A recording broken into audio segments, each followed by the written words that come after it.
These birds have no idea that I designed their fountain by using a 3D model generator.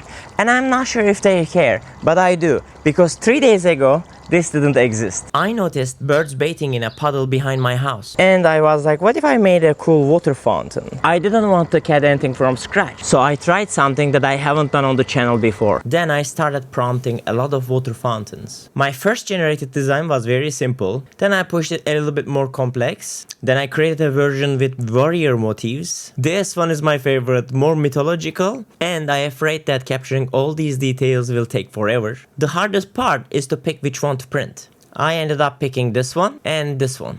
Then I 3D print both of them to see how they're going to look like. Finally, I decided to go with this model, and you can see the reference image here, including the prompt. To be extra sure before committing to giant project, I decided to enlarge the model. Now I can clearly see how it's going to look like. Since I'm going to 3D print this in a giant way, I use HiTem 3D split to print function. And once I click that, I can click explode, and you can see this is how my model is going to detach into pieces. By using this configuration system, I choose the best connector type for me. This video is sponsored by HiTem 3D. Without their support, I couldn't achieve this project. I'm genuinely impressed by their capabilities and what you can create with it. If you have a project idea, big or small, and if you don't want to spend hours of work in CADing, check the link in the description below. It's totally worth it. Let's start making it.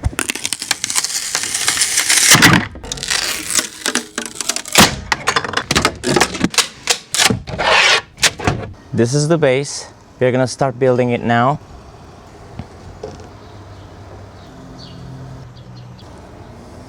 This was the first one. Now we're gonna do the second one. I really need to press on it to make sure that it bonds. But this is a very fast process. Okay, second one is finished. This print took 52 hours and 31 minutes. And it is right over here as single piece. All right, let's remove this.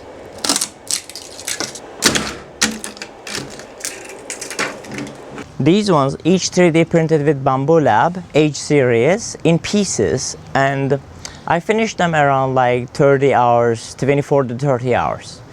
But this specific one, I 3D printed as one piece with Elegoo Orange Storm Giga, and its expansion is over here. Entire thing took 50 hours. For this one, I used 1mm nozzle size, 0.6mm layer height, and 0% infill with 4 wall loops. For the Bamboo Lab ones, 0.4mm nozzle size, 0.28mm layer height, and 5% gyroid infill. I can tell that Bamboo Lab ones are less in weight. Elegoo Orange Storm Giga one is more heavy in weight. It used more materials.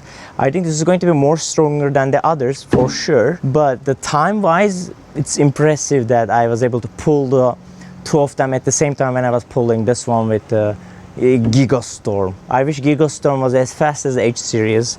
That would make my job easier. 3D Gloop is your friend. And I'm literally glooping PETG this time. And these 3 giant pillars finished.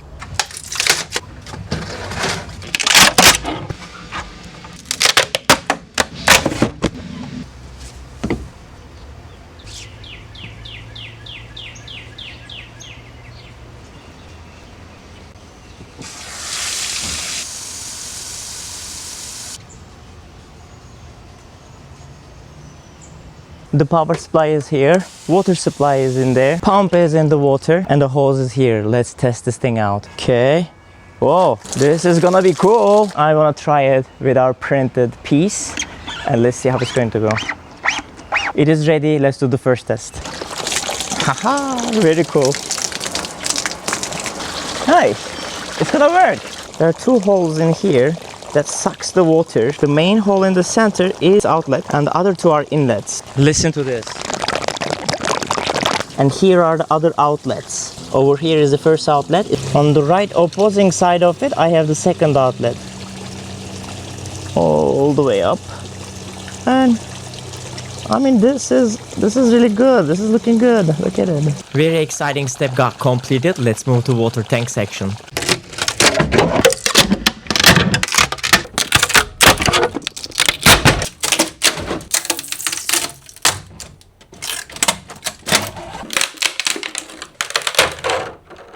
Whoa.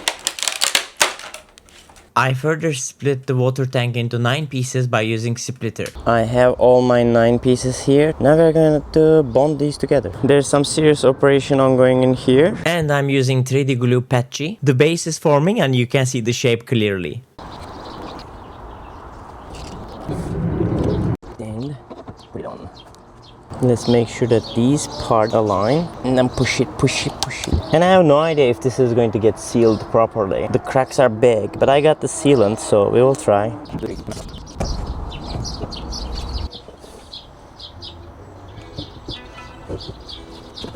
Now I'm going to glue the last part of the bottom tank before sealing it watertight. Time to bond. I'm Bond, James Bond. Okay, now I'm going to stay like this for a couple minutes for 3D glue to stabilize. This entire project took 1 bottle of PETG 3D glue, which is 120 milliliters. After bonding everything with 3D glue, I'm sanding inside of it with a 60 grit sanding paper to disturb the smooth surface, so the chemical that I'm going to bond next to seal the pool can have more area to grab into. Those purple things are the pieces coming from the sandpaper. Now I need to clean those. Now I'm going to use the primer to prime this thing.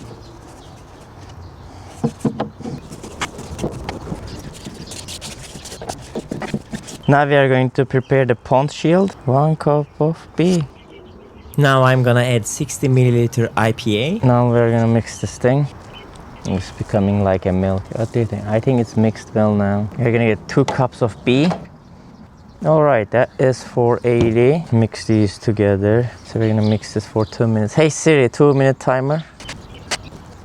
I find this bigger cup, which is going to be more safe, and I'm gonna using for applying my sealant. I don't have much time. Let's get this thing done and start painting it. I think once I do this, then I can start rubbing around the surface. Okay, this is the first coat. This is supposed to be a thin coat. I think I overdid it a little bit, but we will do 2 coats anyways. This is the base piece of the water fountain. Everything is together now. I sealed inside with PVC primer and pond armor. I also did 3D pen job too before them. Now it's almost 24 hours and it is time to test water leaks. Currently, I need to insert this plug to exhaust hole I designed to clean this water tank in need. Now I'm maximizing the water level, so it's going to be flat with the top surface, and it looks so good. It is a very calm water now. Almost 24 hours passed and the water level is stable. There is only one leak that I find, which is happening very slowly, which I can melt filament and seal it, I assume. It's gonna be fine. There is no other leak at the bottom of it, so we are safe. One thing that I'm like confused and trying to understand is this interior turned into gray than purple, so I'm not sure why that exactly happened. Maybe because of the sun, because sun was reflecting on it, but this happened over 24 hours. But everything else is good. Now it's time to connect the legs with the water tank and put everything together. Houston, we have a problem. If you look at here, when I scale this thing up, the topology also scaled up too with these defects. So when I try to fit this thing here, there's a little bit mismatch in the placement of these areas. This is nothing that sanding cannot solve, and then this is going to fit in properly. After wearing some PPE, it is time to sand down some material. All the defects are removed from here. To make this assembly fit properly, I also sanded down water tank as well. After putting everything together, I realized one thing. It is not stable as is. When you do this, it likes to rotate, and if it rotates after like 10 degrees, it will just like collapse down. And I need to find a way to stabilize these legs in place, connect them together so that this base can be attachable, detachable when I need to clean it. For that, I have an idea. So remember, these legs are STL files, and I need to stabilize these STL files mechanically to a base. So as a result, I decided to create these pieces so that my piece can sit on it and I can glue them together, and these holes over here will become my mechanical attachments that I can remove this from another base. Before I commit to 3D printing this big shoe, I 3D printed a circumference, put my leg on it like this and make sure that it's going through. See? And then once I confirmed, I 3D printed this piece and I made 3 of them. Now we are gonna glue them and we're not gonna hold back. As always, 3D glue is my friend. Clamps are important and they will hold it good. I'm going to apply the same technique for other two legs. I also designed a very big base piece where all the legs are going to attach through their shoes. It took 40 hours and around 2 kilos. To attach everything into this piece and mechanically stabilize them, I am putting more heat set inserts. After all the adjustments are done, and what I'm going to do is to put everything together without the electronics, just with the pump, and test the pump circulation system. After stabilizing the first two legs, now I'm going to connect the water tank and balance it with the third leg. Now I'm going to fasten the last leg.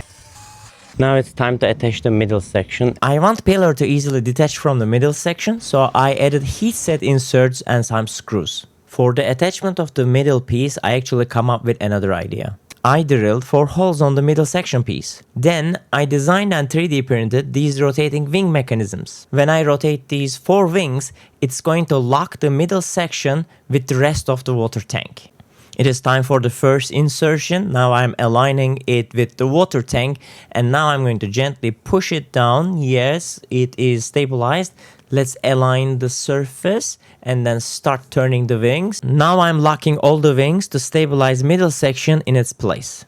This is the first time you and I are seeing this thing assembled fully, only electronics missing. Let's do that too. It is time to put our circuit together to make this water fountain smart. My microcontroller board is the ESP32, which is the brain of the operation. This is the buck converter circuit. It will drop 12 volts into 5 volt to supply voltage to ESP32. If you want to build this yourself, here's an important piece of knowledge. When you are powering up the ESP32 from the pins, not from the USB-C connection, you need to connect power and the ground away from each other, like you see in the video, bottom right and top left corner. If you connect them side by side in the bottom right corner, it is not going to boot up and you will try to figure out what is going wrong. Now I'm going to connect my terminal block, which distributes all the voltages in the circuit plate. It has grounding terminals, 12 volt terminals, and 3.3 volt logic terminals. I also have this temperature probe to monitor the heat inside the EBox. And here is the Anderson connector that will connect it to the pump coming out of from our MOSFET circuit, which will control the speed of the pump. Here is our power button. It cuts all the connections to battery. I am connecting battery terminals for first tabletop test. Now turning it on and I see lights coming. This is an exciting moment. I can read the battery information from solar charger. Everything is organized and looking clean on the circuit plate, and I can hear the pump is buzzing and Coco is curious about what that sound is. Let's safely turn it off. Next, I need to put all these inside an electronics box. This thing is finished after 4 days long printing. There were some casualties during it. But again, these are all my mistakes, not the machine this time.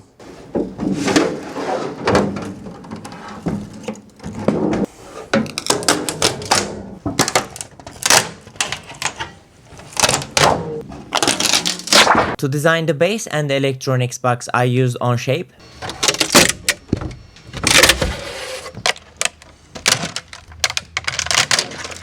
Let's glue these two pieces together and stabilize it in place. And let's melt the surface to make it waterproof. Putting some heat set inserts. I should have probably designed a sealed geometry from TPO or silicone for here, but that's a future problem. Now it is time to close the cover and test this EBox to see if it is waterproof. I poured the water on it like a typhoon. I didn't hold back and kept this around like 5 minutes. Let's look inside for the signs of leakage. I see a very tiny puddle accumulated on the left hand side of the EBox. I don't know where it exactly come from, but it might be just entered from the cable holes. I think this is a pass because our circuits will be up in the air. For something to short, this EBox needs to be filled with water. If you wonder what are these holes in the cover, they are for battery degassing while it's charging. Now we are going to install our circuit plate inside the EBox by using the stabilizer fork. Now I'm connecting circuit plate to stabilizer fork with 4 screws. Now I'm stabilizing the temperature probe. And I'm going to place this vertically near the battery section. Over here you can see the fasteners that's connecting everything to the EBox. This is where the pump connection is gonna be. This will go to the solar panel. Let's insert the power button through the EBox. This is gonna be on off the fountain. Let's keep it off. And this is the fuse coming from the solar panel. I think at the current state, everything is ready for EBox to be attached. This is the end of episode 1. In the episode 2, we will tackle with more problems and I will show you how I solve them and complete this project. Don't forget to subscribe to check out episode 2. It is coming. On the way. Coming. I'm working on it.